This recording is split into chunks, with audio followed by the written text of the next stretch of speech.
Amen. Let us all pray. Sama-sama po tayong manalangin sa hapon na to. Hallelujah. Panginoon, salamat po at inipon niyo kaming magkakapatid ngayong araw na ito, Panginoon, upang muli ay sumamba sa inyo, sama-samang magpuri, sama-samang magpasalamat. Panginoon, salamat sa magandang plano mo sa amin. Salamat sa mabubuting bagay na ibinigay niyo sa amin. Tuwan niyo kami na magkaroon ng pusong mapagpasalamat, Panginoon, O God, sapagkat walang bagay sa mundong ito, O Diyos, na hindi galing sa inyo. Ang bawat hininga ay pagpapala, ang bawat galaw ay biyaya na nanggagaling sa iyo. So, salamat po, Panginoon. Ito pa kami dalangin sa pangalan ng Panginoong Jesus. Amen. Hallelujah. Yan. So, ang ating pong pag-aaralan ngayon ay sama-sama nga nating basahin ang disenyo ng tao sa Eden mula sa larawan tungo sa pamamahala. Nung nilikha ng Diyos ang tao, yan po ang design, no? Mula sa kanyang larawan patungo sa pamamahala. Genesis 1:26 hanggang 28, ano po sabi diyan? Pagkatapos sinabi ng Diyos, ngayon, likhain natin ang tao ayon sa ating larawan, ayon sa ating wangis. Sila ang mamamahala sa mga isda, sa mga ibon sa ipapawid, at sa lahat ng hayop, maging maamo o mailap, malaki o maliit. Nilalanga ng Diyos ang tao ayon sa kanyang larawan, sila'y kanyang nilalang na isang lalaki at isang babae. At sila'y pinagpala niya. Sinabi niya, magpakarami kayo at punuin ninyo ng inyong mga anak ang buong daigdig. At kayo ang mamahala nito. Binibigyan ko kayo ng kapangyarihan sa mga isda sa tubig, sa mga ibon sa himpapawid, at sa lahat ng mga hayop na nasa ibabaw ng lupa. So nakita po natin, yung mga, ayan, no? Yung mga naka-red na kulay po, yan po ay mahalagang salita, no? Tungkol sa pagkalikha ng tao. Ano po? Siya yung mamamahala, meron siyang kapangyarihan, no? Inutusan siya para dumami dahil ang mundo ay napakalaki para sila yung mapamahalaan nila ng maayos. At ano yung sabi? Sila ay pinagpala. So ang tao ay pinagpala. So dapat tandaan po natin yan, no? Na ang tao ay pinagpala. Genesis 2:15, inilagay ng Panginoong Yahweh ang tao sa halamanan ng Eden upang ito'y pagyamanin at pangalagaan. So ibig sabihin yung tao, nung nilikha ng Panginoon, siya ay mamamahala at ang kanyang pamamahala, ito yung kanyang gagawin. Paano mamamahala ang tao? Ang mundo ay kanyang pagyayamanin at pangangalagaan. So yan yung pamamahala na gusto ng Diyos na gawin ng tao saan? Sa Eden, no? Sa mundo. Sabi ko doon, punuin ang mundo. So ito po yan, Ang tao ay nilikha saan? Sa wangis ng Diyos upang maging kanyang, sabi doon, regent sa lupa. Tinawag na maglingkod, abad, magbantay, syamar, at mamahala. No? Sa nilikha ng may kabanalan. Sa disenyo ng Diyos, ang lalaki at babae ay magkasamang katuwang sa pagtupad ng mandato, no? Bilang iisang larawan, no? Iisang larawan ng kanyang kaluwalhatian at pamumuno sa sanlibutan. No? Ibig sabihin, yung tao po, sila ay nilikha sa larawan ng Diyos, no? At ipapahayag nila yung kaluwalhatian ng Diyos sa mundo sa pamamagitan ng pamumuno sa sanlibutan. No po? So yun po yung kalagayan ng tao. Sige po. So ano po yung mga nakapaloob dyan sa ating pag-aaralan? Una, merong makadiyos na kalagayan. Kung nabing kalagayan, context. Ano yung context? Ha? Ano yung context? Oo. Mahalaga yung context. Ibig sabihin ng context, kinalalagyan. Oo. Kunyari, may narinig kang isang salita, magkakaroon ng kahulugan yung salita na yon, depende sa kinalalagyan. Di ba? Sabi sa'yo, ikaw ang pinakapangit. Di ba? Napakasamang pakinggan. No? Oo. Eh kung may karugtong na salita yon na hindi mo narinig, may context yun. Kasama mo noon lahat ng mga artista. Kasama mo yung mga lahat ng gwapong artista, no? Tapos sabi, ikaw ang pinakapangit sa lahat ng gwapo. Okay na yun Ikaw yung pinakapangit sa lahat ng gwapo. Pwede na, di ba? Eh sinabi, pinakagwapo ka. Sa lahat ng pangit. Pangit ka pa rin. Pangit ka pa din. Ano gusto mo? Pinakapangit ka sa lahat ng gwapo o pinakagwapo ka sa lahat ng pangit? Doon na ako sa pinakapangit. Kasama pa rin sa gwapo. Yung gwapo ka na pa. Yun po yung tinawag na kinakalagayan. Ano? Ibig sabihin may tamang kinalalagyan. No? Halimbawa, ang tao, saan ba siya nilagay ng Panginoon nung siya inilika? Sa halamanan ng hari. No? Sa garden ng king, doon siya inilagay. No? At ano ang kalagayan niya doon sa garden? Di ba? So, nandun siya sa garden, at the same time, siya po ay, sabi doon, taga-pamahala. No? So, ano ba yung salitang Eden? Di ba yan yung salita? No? Ang kahulugan daw po niyan talaga ay delight, pleasure, o kaya ay luxury. So, magsabi ng Eden, ang ibig sabihin nun ay delight, pleasure, or luxury. No? Galing daw po yan sa Semitic root na den, carries the sense of abundance. Pag sinabing Eden, ito daw ay masagana. Fertility. Ibig sabihin, lahat doon lumalago. At bliss. Pare-pareho lang yung kahulugan nun. Lahat yun ay paglago. No? So sabi doon, ang pinakaliteral na kahulugan ng Eden ay delight. No? At sabi doon, kung palalalimin yon, bakit daw may delight sa Eden? Bakit masaya doon? Dahil nandun ang presensya ng Panginoon sa sangkatauhan. No? Yung presence ni God. So, ang garden, hindi lang siya location, kundi ito ay, ano daw yon? Ito daw ay tahanan o tirahan kung saan ang langit at ang lupa ay nagtagpo. Nandyan yung langit, nandito yung lupa, tapos meron silang pinagtagpo o pinagkaisahan. Nandun sila. Hindi magkalaban yung langit at lupa, magkakampi sila. No? So nagtagpo ang langit at lupa sa Eden.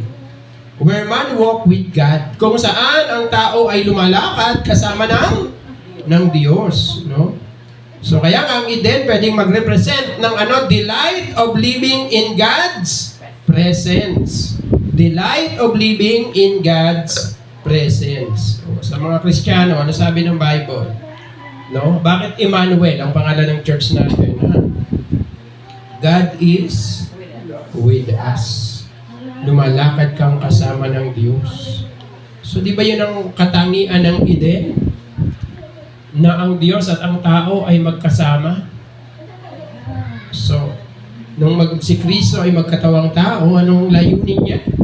Gusto niya na ang Diyos ay makasama ng tao. At magiging lubusan yan pagdating ng panahon. No?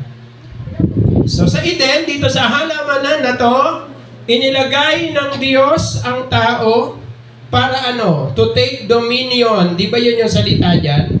No, parang siya yung mamamahala. To have dominion, to rule, to reign, no? So yun po yung salitang binanggit, yung rada, no? Kaya sabi doon, Sabi, Genesis 1:26, ito yung human mandate, utos sa tao. Sabi yan ng Panginoon, let us make man in our image after our likeness and let them have dominion. No? Ano yung dominion? Let them reign. Yan ang ibig sabihin po ng dominion. Let them reign, let them rule. So ang tao, sila yung mamamahala sa lupa. Yan po ang utos sa tao. No? So ang ibig sabihin, hindi po yan ibig sabihin ay yung pagiging tyrant. Alam niyo ba yung tyrant? Yung pamamahala na malupit. No? O, paano ba mamahala? Meron bang namamahala na malupit? Meron. Pero hindi ganon yung pamamahala sa halamanan na gusto ng Diyos. Ang gusto ng Diyos, pamahalaan niya yon ng maayos, ng may pagmamahal, no? Kaya nga sabi doon, dominion, not domination. Magkaiba ba yung dominion sa domination? Dominate. Ano ibig sabihin ng dominate? No? Tulugin mo. Pero hindi domination ang sabi. Let them take dominion. No? So bakit ganon? Sapagkat tayo ay mga katiwala ng Diyos, hindi tayo mga tyrant, no? Na ang ibig sabihin tayo ay representative ng king, no? Ruling under God's authority, no? So merong legalidad, merong pagiging regal. Ano ba yung regal? Parang ibig sinabing regal, nakadikit sa hari, no? Sabi doon, regal and responsible, reflecting the character of God's own reign. Kung paano naghahari ang Panginoon, ganon din daw dapat maghari ang tao. No? So ang tawag sa tao, mamaya may makikita tayong salita na vice-regent o viceroy. No? Rulers of earth under His heavenly kingship. No, kaya nga doon sa nung nag-reflect yung mga awit, Psalm 8:6, sabi, you made him to have dominion over the works of your hands. Nilikha mo siya para magkaroon ng pamamahala sa lahat ng nilikha mo. You have put all things under his feet. This confirms that the human dominion mandate continues its divine calling to govern creation as God's image bearer. So, ibig sabihin, nagpapatuloy ang utos na dapat ang tao ay mamahala sa mundo. No po? Hindi po yan nagbago. Kahit na nagkaroon ng kamalian ng tao. No? So, awit 8:6, ginawa mo siyang pinuno. O, yun po yung warada. O, bakit pinuno? No? O, meron siyang gagawin. Pinuno ng lahat ng iyong nilikha sa lahat ng mga bagay, siya ang iyong pinamahala. So nakadukit yung pinuno sa pamamahala. Tayo ay tagapamahala ng lupa. So yan po yun. So ano po ang kasunod? Sabi diyan, kinuha ng Panginoong Diyos ang tao at inilagay sa halamanan ng Eden upang ito ay kaniyang linangin at ingatan. So yung rada kanina, yung pamamahala, ang gagawin pala ng pamamahala na yon ay paglinang at pag-iingat. So yung dalawang salita na to, napakagandang uri ng pagiging pinuno. No? Yung pinuno, nililinang niya yung pinagkatiwala sa kanya. Yung pinuno, iniingatan niya ang pinagkatiwala sa kanya. So hindi niya inaabuso. Tama ba 'yon? May mga pinuno mapang-abuso, no? Pero ang panawagan sa Christian o sa tao nang siya ay nilikha, linangin mo at ingatan ang mga bagay na ipinagkatiwala ko sa iyo. So wala po talaga yung salitang pang-aabuso doon sa paglikha ng Panginoon. So, ang Eden ay hindi aksidente, no? Hindi yung aksidente ang Eden. Ito ay lugar ng presensya, layunin at pamumuno, no? Ang Eden ay templo ng hari. Ibig sabihin, no, nananahan doon ang hari, siya yung may authority doon sa Eden. At ang tao ay itinalagang tagapamahala sa ilalim ng kanyang otoridad. So sino may-ari ng ng Eden ang Diyos. O sabihin natin, sino may-ari ng lupa? Ang Diyos. Sino ang tao sa lupa? Tagapamahala. So ang tao ay tagapamahala. At yung kanyang pamamahala, kanino galing? Galing sa hari, galing sa king. Okay. So, pamilyar ba kayo sa salitang Ronin? Sa Japan, noong unang panahon, di ba, may tinatawag na Ronin. Alam niyo yung Ronin? Maganda pakinggan no? Oo. Ang Ronin po, di ba, sa isang kingdom o sa isang merong kunyari, may hari, tapos may mga mga tagapamahala, tapos may tinatawag po mga samurai. Mga samurai, Yung samurai, meron silang, tawag po dyan, mga master. At yung master, yun yung nag-aano sa kanila. Tawag nito, yung authority ng master, yun ang kanilang sinusunod. No? Ang problema doon, ibig sabihin yung master, siya yung nagbibigay ng lahat sa samurai, ng lahat ng pangangailangan niya, lahat ng pribilehiyo. Ano ang mangyayari kapag namatay yung master? At yung mga samurai, buhay. Ang tawag sa kanila ay Ronin. Warrior without a master. Mandirigmang walang pinuno. At pagka ganun ang kalagayan mo, may malaking problema yon kasi nagiging ka doon, palaboy. Wala ka ng master, no? Pero ang Christian, hindi po tayo wandering warrior without a master. Tayo ay regent, kinatawan ng hari. Meron tayong master. Ang kanyang kalayaan ay nasa loob ng pamumuno ng Diyos, hindi sa paglayo dito. So nasaan ang ating otoridad para mamahala? Sa ilalim ng hari. Namamahala tayo, hindi hiwalay sa hari, kundi kaya ka nga merong karapatang mamahala dahil ikaw ay nasa ilalim ng iyong hari, no? So yung yung kalayaan mo nasa ilalim ng king. Ang tunay na karangalan ng tao hindi sa pagiging independent, kundi sa pagiging masunurin sa Diyos. Ang tunay na kalayaan ng tao ay hindi yung pagiging independent, kundi pagiging masunurin sa Diyos. Ang pangit lang ipakita, pero totoo po yun. Nakakita na ba kayo ng mga aso na inaalagaan ng mayayaman? Yung mga aso na namamasyal sa sa mall. No? Tapos meron dong pagupitan, pinapagupitan pa doon sa mga gano'n, no? Oo. So bakit gano'n yung kalagayan ng aso? Dahil merong tao na mas mataas sa kanya na nag-aalaga sa kanya, diba? Tanggalin mo yung tao ngayon sa buhay ng aso na yan. Ano na itsura ng aso? Nakakita na ba kayo ng mga asong gala na walang may-ari? Yung hindi mo mahawakan dahil Anong kalagayan ng mga aso na walang may-ari? Palaboy. Ang papangit. Nakakatakot, di ba? So parang yun ang parang hindi eksakto pero ganun yung kalagayan ng tao. Pag ang tao walang Diyos na namamahala sa kanya, isipin mo yung aso na walang nag-aalaga. Kawawang-kawawa. So, bagamat hindi din, Pero yun, kasi ang tunay na kalagayan ng tao ay viceroy o vice o regent, no? Vice regent o viceroy. Ano ibig sabihin daw niya ng vice?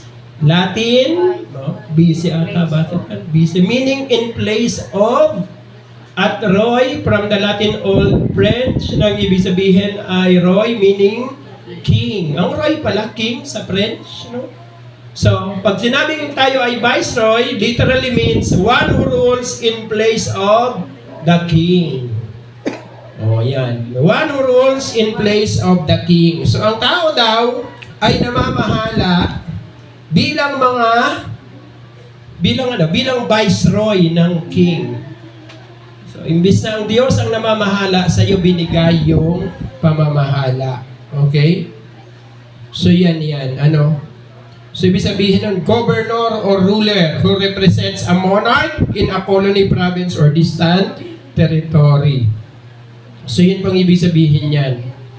No, bilang mga tao, tayo ay under the king's sovereignty. Nasa ilalim ka ng kapangyarihan ng hari. No? So, yan ang ano natin. No, kaya pagbalikan natin yung Genesis 1:26 to 28, no, rule the earth as God's image bearer, reflecting His authority, not their own. No? So ano sabi ng Panginoon? Tayo ay tagapamahala sa lupa. Mga awit 115:16, si Yahweh ang may-ari ng buong sangkalangitan. Hindi ng buong sangkalangitan, pati daigdig pag-aari niya yan. Pero may ginawa ang Panginoon. Samantalang ang daigdig sa tao niya ibinigay. So, salitang ibinigay, ibig sabihin niyan, binigyan niya ang tao ng kapangyarihang pamahalaan ang daigdig. So, si God, siya ang may-ari ng sangkalangitan at lahat ng bagay. Pero nung nilikha niya ang tao, inilagay niya ang tao sa daigdig para ito ay pamahalaan. So tayo ay taga-pamahala. So yun yung kalagayan natin, ha? So naisip niyo ba yan na tayo ay taga-pamahala? Pero sa panahon ngayon, no, parang ang hirap ilagay sa sarili natin yung mga prinsipyo na to. Bakit? Dahil nag-iba na yung galaw ng daigdig, no? Ano ba yung mga common na kalagayan ng tao? Ano ba yung kalagayan ng tao? Di ba? Nung una, nung wala pa yung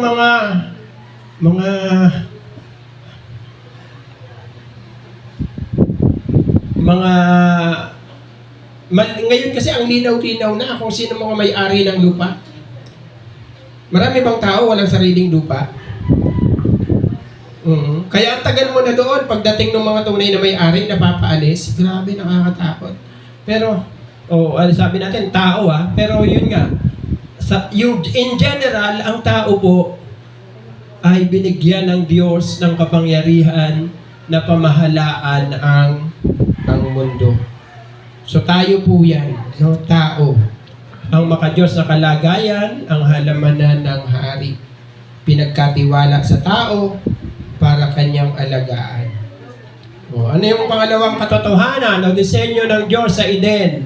Ang makadiyos na layunin. At ang itong layunin ng Diyos na to ay sumasakop sa kultura at relasyon. Ibig sabihin ng makadiyos na layunin, ito yung gusto ng Diyos. Ito yung gusto ng Diyos mangyari na sinabi niya mismo sa tao, ito ang gusto ko. Ayan. Meron akong gustong mangyari sa mundo, ito yung ating gagawin. Kaya nga, balikan natin, Genesis 2:15, inilagay ng Panginoong Yahweh ang tao sa halamanan ng Eden upang ito'y pagyamanin at pangalagaan. So anong gusto ng Diyos gawin sa mundo? Sa Eden? Ito ay pagyamanin at pangalagaan ng tao. Kaya malinaw, inilagay siya ng Diyos doon. Inilagay ng Diyos, ng Panginoon ang tao para pagyamanin at pangalagaan. Dito ang Eden. Of course, dahil sa creation, pero of course, buong daigdig din po yan. No? So sa Genesis 15, ito yon. Yung salitang linangin ay abad. Ganda pa lang yan sa Hebrew, Ang ibig sabihin ay to work, serve, worship. Yung salitang linangin pala ay may kahulugang to work, to serve, to worship. Nakita niyo ba yung salitang linangin kanina dyan? Ito. Yung linangin ay pagyamanin. Pareho po yun. Ito pong salita na to ay linangin. Dito ang word na ginamit ay pagyamanin. So ito yung ibig sabihin ng salitang linangin.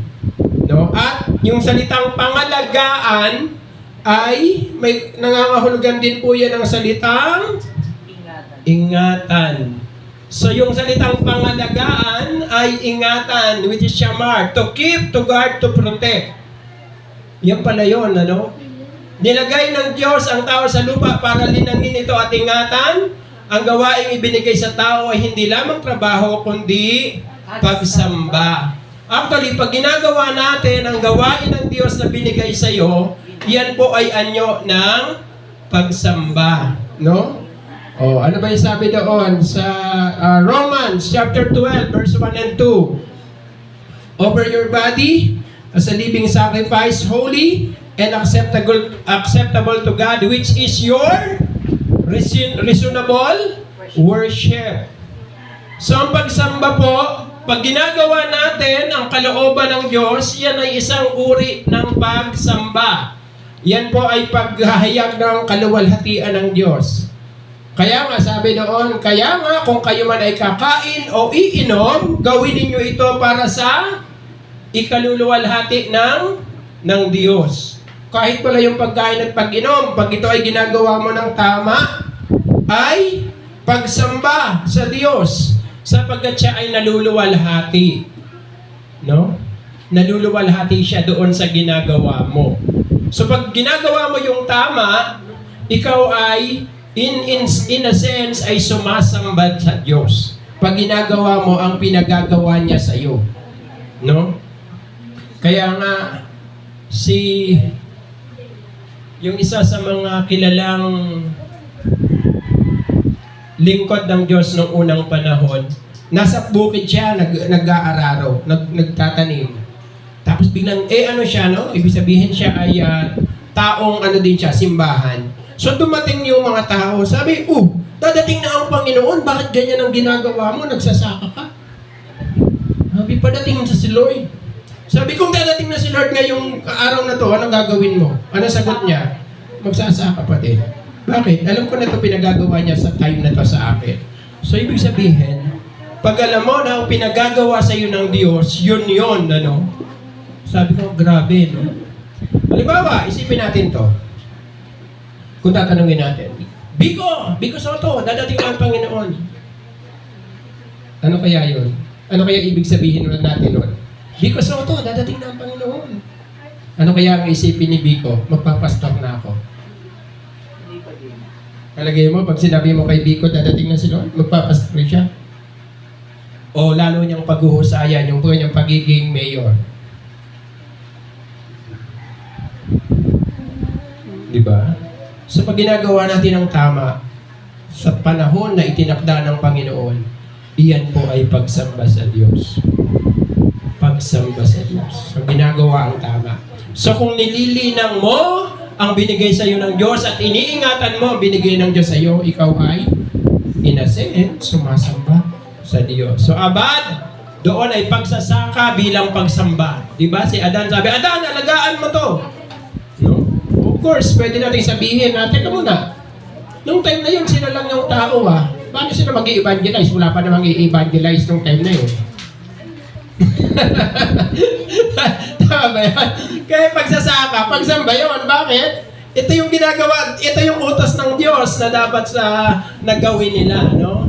So habang nagsasaka si Adan, habang nililinang niya yung lupa, siya ay sumasamba sa Diyos. O Shamar, pagbabantay bilang pangalaga. So yan, mamaya, no? So, the implied trust, dominion with responsibility, pinagkatiwala ng Diyos sa tao ang pamamahala ng kanyang nilikha. Dominion with responsibility, pinagkatiwala. Ang lupa, mga halaman, hayop, at lahat ng yaman sa mundo, pinagkatiwala po yan sa tao. Ngunit ito ay hindi dominion ng pagsasamantala, hindi domination, kundi regency. Ibig sabihin, ikaw ay namamahala in place of the king. So, regency ng kabanalan, pamumuno bilang tagapaglingkod ng Diyos. Ano? So, the explicit command to work and keep. Ayan. Explicit. Kanina implied, ngayon daw explicit. Ang tao ay tinawag upang magtrabaho. Tama ba yon? Yes. Ang tao ay tinawag upang magtrabaho, productivity, linangin mo ito, at magbantay, purity. Huwag mo itong hayaang masira. Pag sinabing bantayan, huwag mong hayaang masira. So yung mga bagay na pinagkatiwala sa atin ng Panginoon, palalaguin mo at hindi mo papayagan na masira ni naman. So yan pala yun, ano? And come to think of it, mga kapatid, pag inisip mong maigi Bakit kailangang magbantay? Nasa Eden na nga. Nasa perfect place na nga. Pero may utos sa kanila na magbantay. Grabe, no? Nasa Eden na siya. Pero inatusan ng Panginoon na bantayan mo. Pag sinabing bantayan, ano ibig sabihin? Pag sinabing bantayan mo yan, ang ibig sabihin, may nakaambang, maninira, may panganib, kaya pinababantayan. Huh? Kaya ang tunay na kabanalan ay hindi lang panalangin. Ito'y nakikita rin sa tapat na paggawa at matuwid na pangangalaga ng mga bagay na pinagkatiwala ng Diyos. Ang bawat gawain sa Eden ay pagsamba. Ang bawat gawain na pinagkatiwala sa atin ng Diyos ay pagsamba po yan. Ha? Ang bawat tanim ay patotoo ng pananampalataya. O kung sinabi ng Diyos, bantayan mo itong mga halaman at naalagaan ni Adan, ibig sabihin, yung kanyang pananampalataya, napatunayan niya. Lord, ito ang bunga. No? So, kaya nga, ang sabi diyan, kung saan ka nilagay ng Panginoon, ano ang sanabi niyang trabahuhin mo yan, bantayan mo yan, at ginawa mo yon, ikaw ay sumasamba, ikaw ay nagpapakita ng tunay na pananampalataya. O pangatlo, ang makadiyos na kabuuhan.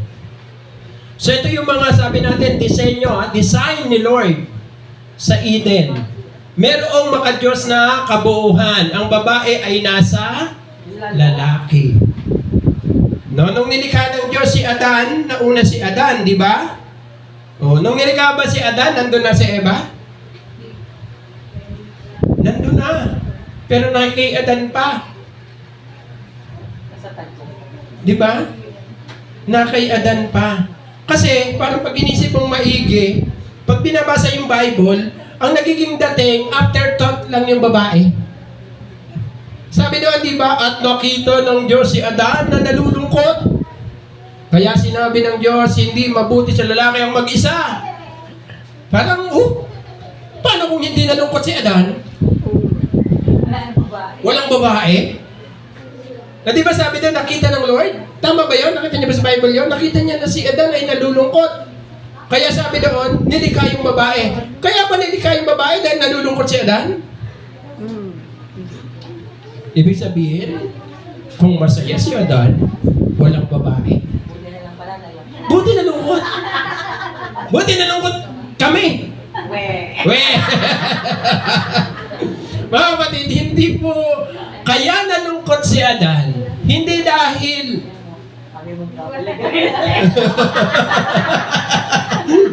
kaya nalungkot si Adan, hindi po dahil sa anumang dahilan, no?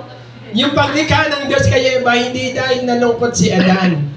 Kumbaga, alam niyo po yun, kasi kung ganun ang senaryo, nalungkot si Adan. Kasi kung sisilipin natin, may mga nauna ng nilikha ang Diyos bago kay Adan. Di ba? Ano yung naunang nilikha ng Diyos bago kay Adan? Hayop. Hayop! Yung hayop nung nilikha, may babae at lalaki. Ayun nga. Di ba? May babae at lalaki. Hindi naman sinabi ng Lord, nakita ng Lord na nalungkot ang leon. Wala naman sinabi na nalungkot yung leon. Di ba? So ano yung ibig sabihin, no? Bakit nilikha yung babae? Actually po, yun po talaga yung kaayusan ng Diyos. Nilikha talaga ng babae. Nilikha talaga ng babae. Bakit yun ang tunay na kaayusan? Kaya lamang nakita nyo ba na iba yung hayop, iba yung tao? Ayun. Sa tao, dapat maramdaman ng lalaki na kailangan niya yung lilikhain ng Diyos. Sa hayop, hindi kailangan yun eh.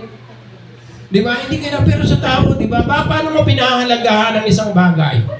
Pag alam mo na kailangan mo yun. Kaya ganun yung paggali ka sa lalaki. So kailangan ko to. Lord, kailangan to.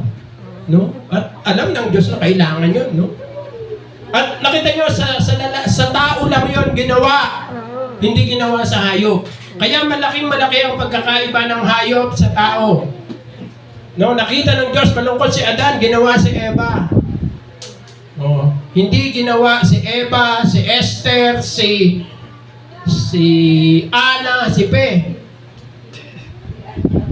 Si Aida, si Lorna, o si Pe. Hindi ganun ang nilikha ng Diyos. Oh, lungkot ni Adan. Tatlo, Adan! Oh, ganun mo sabi ni Lord. Tatlo. Tatlo agad. Tatlo agad! Para wala nang lungkot Adan. Hindi, isa lang ah. Di ba? Pero dali ang pa. So, ayan. Kumuha ang Diyos ng isa sa kanyang tadyang. Ang dami namang tadyang, isa lang yung kinuha. Lord, ba't isa lang? Oh, Hindi di ba? pwede marami. Hindi pwede. Hindi siya nilikha bilang hiwalay, kundi bahagi ng kabuuan ng tao. Nung nilikha ng Diyos si Adan, alam niya na lilikhain niya si Eva. Kaya nung hindi niya pinagsabay, hindi niya sinabi, likhain si Adan, o sabay na si Eva. Hindi. Bakit? Habang ginagawa ng kanang kamay si Adan, ginagawa ng kaliwang kamay ng Diyos si Eva. Ganun ba yun? Hindi. Yung buong atensyon ng Diyos paglikha kay Adan sa kanya. Nung ginawa si Eva, buong atensyon ng Diyos na kay Eva. Oh. Oh, no? So, hindi rin tayo naniniwala na mas magaling ang babae kaysa sa lalaki. Kasi sabi ni Miriam Santiago, mas mataas ang babae kaysa sa lalaki. Bakit? Oh, tingnan nyo, di ba malalaman mo, Anya, ang halaga ng isang bagay kung saang material siya ginawa. Ang lalaki ay ginawa mula sa Alabok. sa lupa. Sa lupa. Lupa, nilikha yung tao mula sa lupa, yung lalaki. Eh yung babae, saan nilikha? Sa tadyang, hindi na kinuha sa lupa. Sa lalaki na kinuha. Ibig sabihin yung improved na materials, yung materials na perfect, doon ginawa yung babae. Hindi siya galing sa lupa. O sino mas magaling ngayon? Si Adan galing sa lupa. Yung babae galing kay Adan. Di mas magaling, mas maandaw yung babae. Pero hindi naman kasi yun yung ibig talagang ipakita dyan. Ano? Hindi yun yung essence. Ang inano doon ay yung layunin. Bakit ng Diyos ginawa? O yan, ayan. Hindi niya binigay. Ang babae hindi afterthought, hindi siya remedyo sa kalungkutan. Ayan, hindi kayo remedyo sa kalungkutan. Kasama kayo sa plinano ng Diyos. Siya ay bahagi ng original na disenyo ng Diyos. Kasama sa Regency Mandate. Kasama kayo sa mamamahala. Bilang katuwang, male and female, He created them. Male and female, He created them and God blessed them. Hindi magkahiwalay. Ano? Iisa lang. At yung katotohanan, ang babae ay co-regent, kasama yan ng lalaki, kapwa tagapagdala ng imahe ng Diyos. Ang tadyang ay simbolo ng pagkakaisa at hindi hierarchy. Hindi raw mula sa ulo, kinuha si Eva. Likayin natin ang babae. Akin na, kuha tayo sa bungo ni Adan. No? Sa bungo, ano bang buto dito? Yung pinakamataas na buto, kunin natin. Hindi. Hindi sa ulo kinuha si Eva. Bakit hindi daw sa ulo upang hindi? Mangibabaw. No? Hindi rin siya kinuha sa paa. Kunin natin si Eva sa talambakan. Hindi rin si Eva galing sa talambakan. Upang siya ay hindi apihin. Hindi mababa si Eva. Saan kinuha? Sa tadyang. Bakit? Malapit sa puso upang maging kasama. Malapit sa puso. Alam niyo yung tadyang? Ano ang tadyang sa English? Ribs. Ribs. Ethical implication, kung parehong tagapangalaga ng ide ng lalaki ay dapat igalang ang tangal ng babae. Kaya nga sa may puso, ang babae ay dapat igalang ang pamumuno ng lalaki sa ilalim ng Diyos. Ang kanilang pagkakaisa ay larawan ng Diyos sa lupa. Yung pagkakaisa ni Adan at ni Eva ay larawan ng Diyos sa lupa. Isang pamumunong nakaugat sa pag-ibig, paggalang at kabanalan. Ito ang Edenic harmony, kaayusan sa Eden, regency through relationship, pamumuno ng magkasama. So, babae at lalaki, pareho po silang mamumuno. Pareho silang tao. No? So, yan ang disenyo ng Eden. Ano pa yung sunod? Ang makadiyos na babala. Ay, ito mahirap. Ibig sabihin, ito yung kakaiba eh. No? Ang makadiyos na babala. Ingatan ang halamanan. Kasi iniisip ko, meron pala. Akala ko nagulat lang basta-basta si Adan na may demonyo pala. Di ba pag binasa mo na parang Adan, walang usapan si Lord at si Adan na may demonyo. Parang wala silang usap na gano'n. Pag binasa mo yung Bible, no? Nilikha, may kapangyarihan, nandiyan. Pero wala silang Adan. May isang anghel na, di ba, wala, na lumaban sa akin, ha? At dyan siya, dadayain ka, huwag ka magpadaya, Adan. Pero yung binasa natin kanina, sabi, nilikha siya para ingatan at bantayan. Ibig sabihin, merong ideya talaga ng pagbabantay. May mangyayaring di maganda. Ibig sabihin, pwedeng may dumating. Ang shamar ay bantayan mo. Hindi lamang taniman ang binabantayan ni Adan, kundi ang hangganan ng kabanalan. Ngunit pumasok ang ahas dahil siya ay nagpabaya sa pagbabantay. Sa tuwing hindi natin binabantayan ang ating Eden. Ano ba yung mga Eden na pinagkatiwala ng Diyos sa atin? Yung pamilya, yung pananampalataya, yung tungkulin mo, nakapaloob lahat yan sa yung Eden. Pinahihintulutan nating pumasok ang kaaway sa lupain ng Diyos. So, kasama ang pagbabantay, pag-iingat sa mga pinagkatiwala ng Diyos. Hindi po patas ang mundo, mandaraya ang mundo. Lahat po dito sa mundo hindi madali. Ha? Merong mandaraya. Dami nang nadaya. Kaya iniingatan, binabantayan. No? Bakit may padlock ang bahay nyo? Bakit may padlock ang bahay nyo? Para walang makapasok. Sabi ng iba, ang mga tao niya ay mga mabubuti. Ang mga tao ay, di ba may mga paniniwala, mabubuti ang tao. Ang tao ay mabuti. Yun ang tanong dun Kung mabuti ang tao, bakit mo pinapadlak ang bahay mo? Ibig sabihin, hindi ka naniniwala na mabuti ang tao. Sino ba magnanakaw sa inyo? Yung aso. Di ba tao, pwedeng magnakaw? So yun merong babantayan, merong iingatan, merong ipaglalaban, at yun ang naging problema ni Adan, no?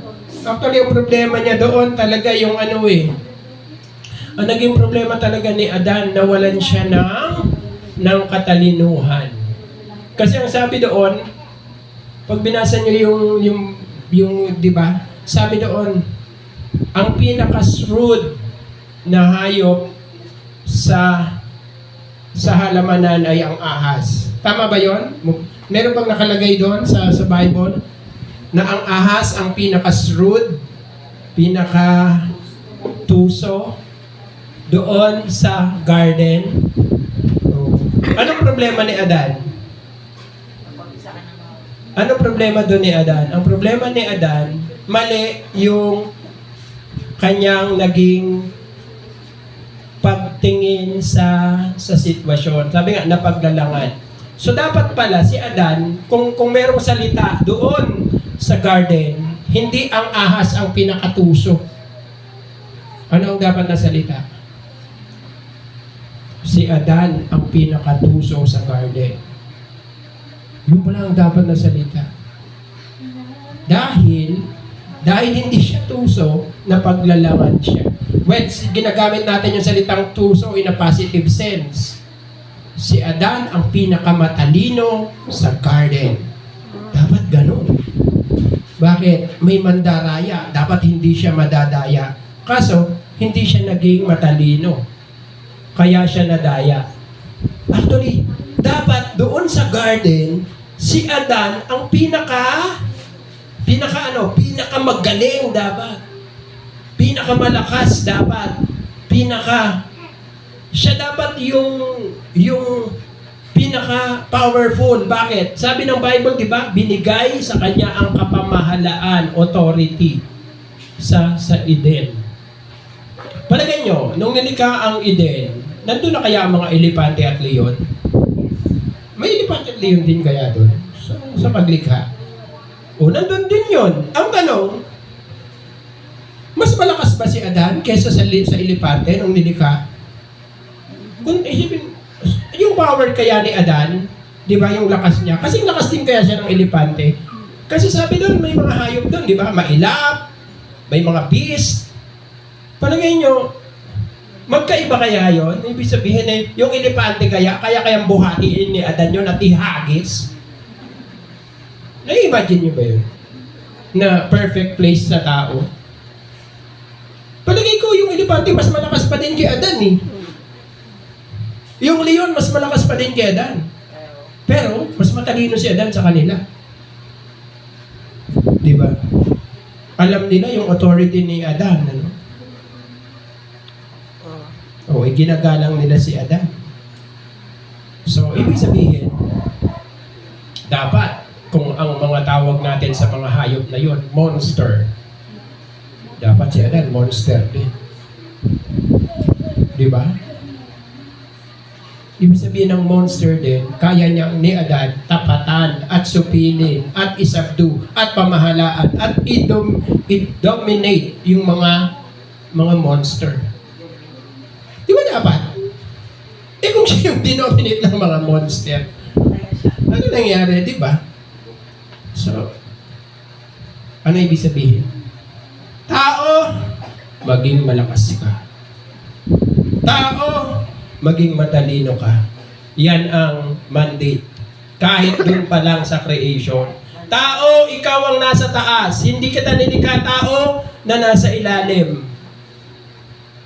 Dapat ganun ka mag-isip. Lord, nilikha mong tagapamahala, nilikha mong tagapagbantay. Matalino, malakas, may kakayanang, ingatan ang pinagkatiwala ng Diyos. Lalo na ngayon, kung nung unang panahon, perfect place pa, meron ng ganyan, how much more ngayon, kahit katabi mo, di ka na sigurado. So, mas kailangan ngayon yung salitang bantayan. So, ang maka-Diyos na pag-aayos ang bagong Adan. Ito yung maganda, no? Nang mabigo si Adan, pumasok si Kristo bilang ikalawang Adan. Nang upang ibalik ang regency, yung viceroy, yung relationship at responsibility sa tao. Through one man's obedience, many will be made righteous. Ibinalik ni Jesus yung regency, yung relationship at responsibility sa tao. Sa pamamagitan ng pagsunod ng isang tao, marami ang naging matuwid. Sa pamamagitan ni Kristo, ang trabaho ay muling magiging pagsamba. Ano man ang ginagawa mo ngayon? Kung ginagawa mo yan para sa Diyos, yan ay pagsamba. Whatever you do, do it for the glory of God. Ang relasyon ay nagiging pagkakaisa. Nagkaroon ng ng pagka-break ng relasyon sa Eden. Nagturuan nga yung tao di ba? Adan, bakit ka nagkamali? Ba't nagkaganyan? Si Eva. Di ba? Nagturuan yan Pero dahil kay Jesus, binuo niya ulit magkaroon ng pagkakaisa. Ang bantay ay nagiging mandirigma ng kabanalan. So, hindi na magpapaloko yung bantay. Tama ba yun? Hindi na siya magpapaloko. Ang kanyang kamatayan at pagkabuhay na muli, ibinalik niya hindi lamang ang otoridad ng lalaki, kundi pati ang karangalan ng babae. Kasama yan, magkasama po yan, di pwede paghiwalayin yan Na kapwa, tagapagdala ng kaluwalhatian ng Diyos. Ang krus ay hindi lamang tagpo ng kaligtasan, kundi pagsasauli ng orihinal na regency ng sangkatauhan. Naniniwala tayo, ibinalik ni Jesus ang lahat sa tao nang siya ay mamatay at mabuhay muli. Ibinalik ng Panginoon ang mga bagay na ito. Ang tao ay nilikha, hindi para lumaya sa Diyos. Yun ang problema ng tao. Gusto niya, walang nag-uutos, walang authority. Kung anong gusto niya, gagawin niya. Hindi ganyan ang disenyo ng Diyos. Ano ang disenyo ng Diyos? Kundi upang mamuno sa ilalim niya. Kaya nga, viceroy ang tawag sa tao. Ang babae hindi afterthought, kundi katuwang sa original na disenyo ng pabumuno at pagsamba. So, sa Bible, itinataas po ang babae. Buting pasalamat tayo, hindi tayo Muslim. Ibang Muslim, anong dahilan? Bakit gusto ng mga lalaking Muslim na makapasok ng langit? Lalo na yung magkaano ka daw? mamamatay ka sa pamamagitan ng pagjijihad. Agis, yung pagka... No, yung lalagay mo ng pampasabog sa katawan mo, pupunta ka sa mga masasama, pasasabugin mo sarili mo, kasama silang mamamatay. Bakit? Bakit? Dahil pagdating sa langit, 70 virgins ang mapapangasawa. Pagkakit mo daw ng langit, 70 mga dalaga ang iyong magiging asawa. Kawawa naman yung babae. Kawawa yung mga babae. Tagang ganun lang pala. Ano premyo? Ha? Oh, hindi kayo premyo, ha? Hindi. Kapantay. Hanggang langit, may ano pa? May ganun pa sila. Wala pong ganun sa langit. Ang Eden ay hindi lamang hardin ng halamanan, kundi hardin ng presensya ng Diyos. Kung saan ang paggawa ay pagsamba at ang relasyon ay kabanalan, yan ang iyong Eden. So ang bahay mo, yan ay Eden. Ang trabaho mo, Eden. Kung nasaan ka, nandoon ang Diyos, ikaw ay nasa Eden. Kaya huwag nating isuko sa kaaway ang ipinagkatiwala sa atin. Tayo ay mga regent o viceroy ng hari, hindi mga ronin ng mundo. Hindi tayo samurai without a master.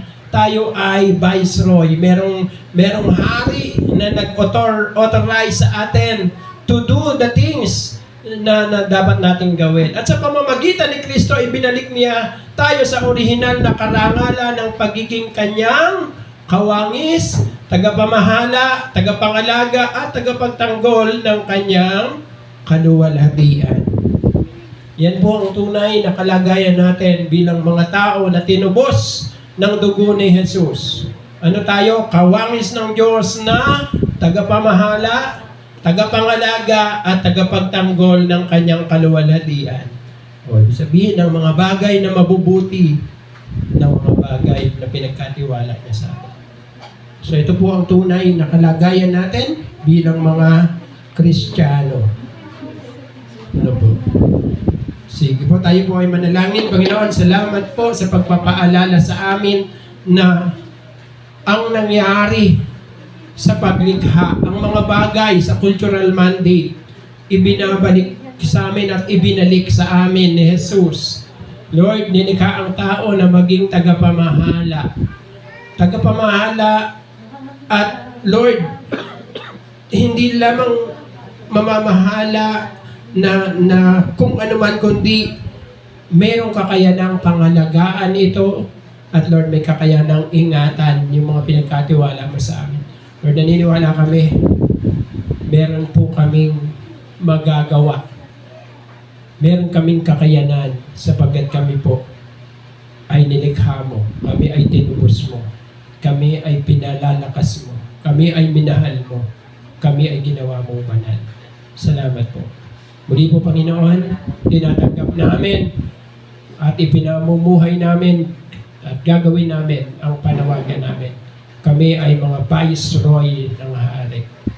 Kami ay mga tagapamahala. Kami ay mga representative ng hari, ng mga hari at Panginoon ng mga Panginoon. Salamat po. Muli po, tinatanggap po namin ang kalagayan na binigay niyo sa amin. Ito po ang aming dalangin sa pangalan ng aming Panginoong Jesus. Amen.